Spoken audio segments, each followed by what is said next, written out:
chose très importante que j'aurais souhaité dire, particulièrement à l'intention des parents. Alors, je sais que certains des parents font face à certains challenges avec leurs enfants. Et mon épouse et moi, nous avons été parents à charge. Aujourd'hui, nous sommes parents à la retraite. Mais nous connaissons le challenge qu'il y a de pouvoir éduquer, élever les enfants. Alors, les parents qui ont des enfants, voilà le conseil qui vous est donné. Pendant ces 3 jours, il est fort probable que vos jeunes enfants seront avec vous. Ils viendront avec vous. Par contre, je vous demanderai, s'il vous plaît, de prendre particulièrement des jours pour vous tenir devant Dieu durant cette semaine et prier de manière spéciale pour vos enfants que s'il y a quoi que ce soit qui serait nécessaire pendant cette rencontre physique, que Dieu puisse aider vos enfants et vous aider vous aussi et à aller dans la direction qu'il faut pour la gestion de ces enfants. Et il y a eu des réunions responsables, enfants, parents. Et j'ai pu assister à ces réunions et je me suis aperçu que certains des parents, ils ont pratiquement perdu totalement la main sur les enfants. Ils ne peuvent plus aider leurs enfants. Ils ne peuvent plus les encadrer. Ils ne peuvent plus les accompagner.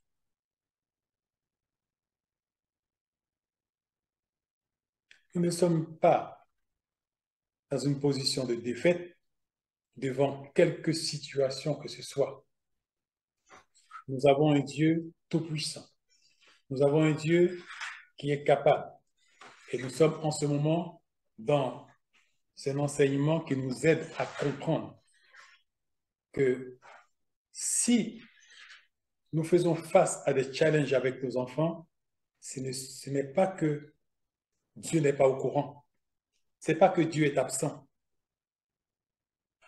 Et nous pensons peut-être que Dieu est en train de parler à nos enfants. Nous pensons peut-être que nos enfants ont des problèmes. Mais il est probable que Dieu parle plus à nous, parents, qu'à ces enfants-là. Il est probable que Dieu puisse utiliser la situation de négligence ou de l'absentéisme auprès des enfants qui fait que maintenant, Dieu nous parle. Donnez-moi des petites secondes, s'il vous plaît. Ah, voilà, je disais que Dieu peut utiliser ces situations pour pouvoir et nous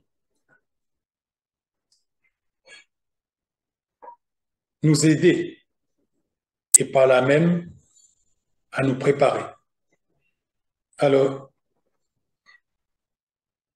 je demanderai aux parents, s'il vous plaît, pendant cette semaine, va chercher la face de Dieu, va pleurer et surtout faire le point. Là où vous n'avez pas été à votre place. Vous savez, je ne suis pas meilleur que vous. Et quand nous commettons des erreurs, quand nous avons des manquements, au lieu de pouvoir pointer du doigt et aller à accuser, faisons notre autocritique devant Dieu et allons, demandons à Dieu de nous donner la lumière. Vous savez, si d'autres, Dieu leur donne la grâce d'accompagner leur enfant, vous avez le même Dieu que vos frères, que vos sœurs.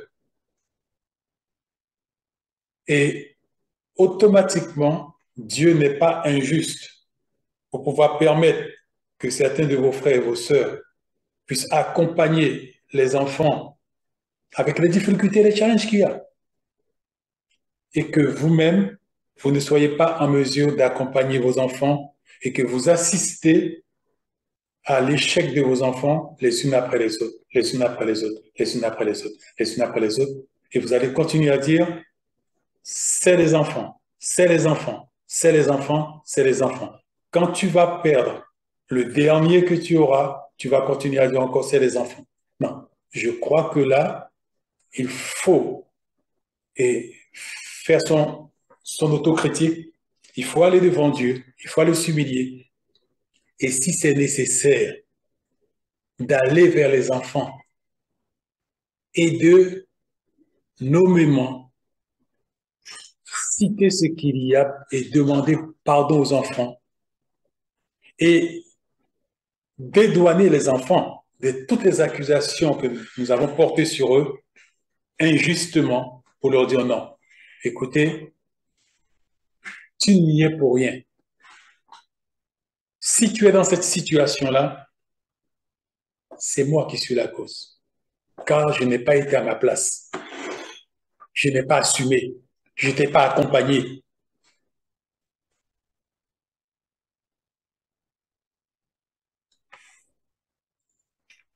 Vous savez, mon épouse et moi, nous avons des enfants. Et du côté des enfants, et malheureusement, je ne peux pas me donner de fleurs. Hier encore, ils m'en parlaient. Quand les bébés étaient dans le ventre, elle commençait à lire la Bible pour eux. Et la parole a été lue pour les enfants. Et quand ils étaient au berceau, quand ils ont grandi, et continuellement, non seulement partager la parole avec eux, les accompagner dans la parole, mais quand ils étaient à l'école, c'était assumer leur fréquentation, leur emploi du temps, leur aller et venue. Mais quand, en tant que parent, tu es totalement absent, c'est pas un petit chien qui se lève, c'est pas un petit cochon qui se lève lui-même, c'est un être humain, c'est un enfant qui appartient au Père qui t'a été confié. Et Dieu s'attend à ce que tu puisses assumer correctement auprès de ton frère, de ta sœur, qui est ton enfant actuellement. Tu vas peut-être dire, mes frères, je ne sais pas. Mais qui sait? On va auprès de Dieu, on demande conseil à Dieu, on demande direction, on demande inspiration, on demande qu'il puisse nous encadrer. Mais je comprends, parce que certains d'entre nous, nous n'accompagnons pas les enfants. J'ai compris. C'est que nous-mêmes, notre propre vie chrétienne, notre propre communion avec Dieu, notre propre relation avec Dieu est en situation désastreuse. Comment pouvons-nous encadrer nos enfants quand nous-mêmes nous ne permettons pas à la parole de nous encadrer?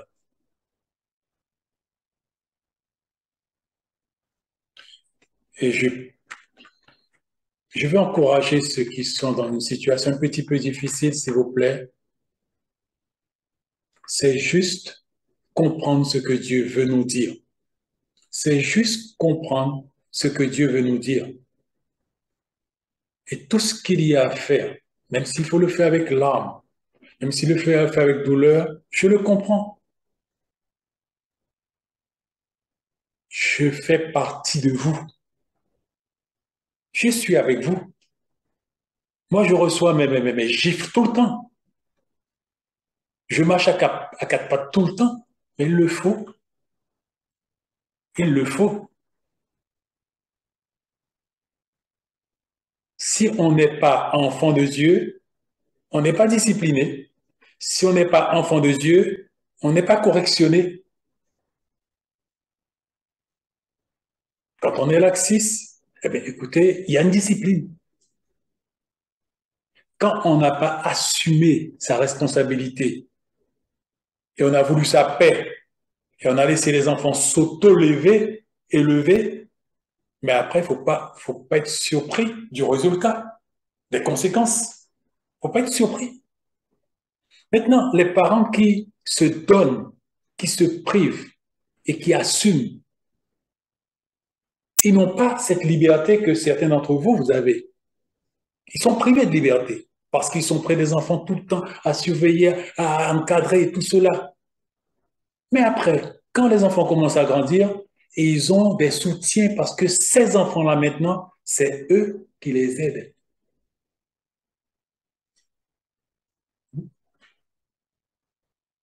Ces enfants, c'est eux qui les aident. Après, nous avons des alliés, des soutiens, de l'aide. Alors, s'il vous plaît, et nous ne savons pas quand est-ce que les choses vont prendre forme brusquement. Pendant qu'il est temps, je demande aux parents qui ont eu des manquements, ces, ces manquements ne sont pas irréversibles.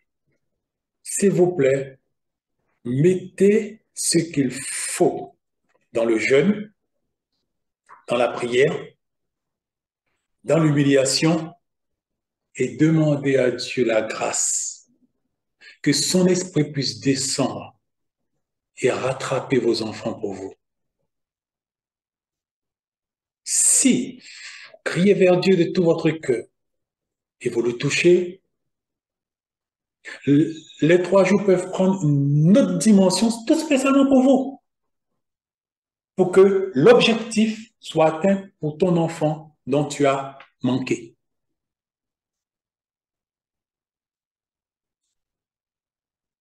Et je comprends parce que je me mets à votre place, parce qu'on a l'impression d'avoir tout raté. On a l'impression d'être rien du tout. Dieu dit, écoutez, il y a une possibilité de récupérer la situation. Tu ne l'as pas fait avant. Par contre, il faut tout reconnaître. Il faut tout admettre. Il faut t'humilier comme il le faut.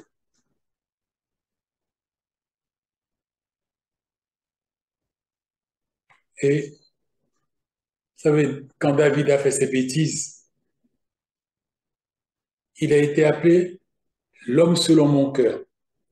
Et qui a fait plus de bêtises? Des bêtises monumentales, n'est-ce pas David?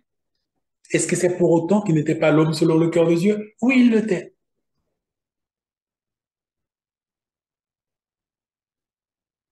On prend un exemple tout fraîche, ça fait pas longtemps. Il est parti de notre foi Tibi.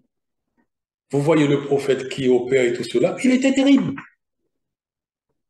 Il était terrible.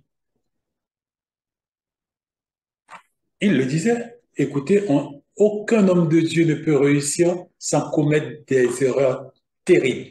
Mais le problème, ce n'est pas de commettre des erreurs. Le problème, c'est de pouvoir aller à 4 pattes pour récupérer ces erreurs. C'est cette grâce que vous et moi, nous avons besoin. Parce que les erreurs, écoutez, ils sont commis, ils n'auraient pas dû être commis. Bon, c'est là. Qu'est-ce qu'on fait? Dieu nous dit, écoutez, va le récupérer. Je suis avec toi. Là, Dieu te dit, Dieu nous dit, Dieu me dit, Dieu nous dit, va le récupérer. Je suis juste derrière toi. Là, Dieu n'est pas devant. Dieu est derrière nous, nous sommes devant. Il dit, je te soutiens, mais je suis derrière toi.